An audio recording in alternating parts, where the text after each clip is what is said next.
Меня зовут Анастасия Попкова. Я прочту отрывок из поэмы Михаила Петрова «Песня не умрет». Увязая в глубоких сугробах, рыщет ветер по темным чащобам, то конем необузданным скачет, то ребенком покинутым плачет. Но в землянке под снежным накатом сладко спится уставшим солдатам. Не страшны им свирепые ветры, здесь на нарах еловые ветви, и, укрывшись полою шинели, спят солдаты, как дома, в постели.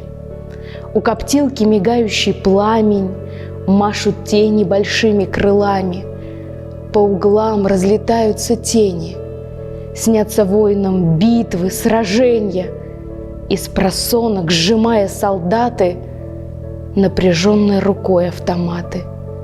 А проснувшись, не спят до рассвета, достают расписные кисеты, вспоминают луга, сенокосы и невест золотистые косы.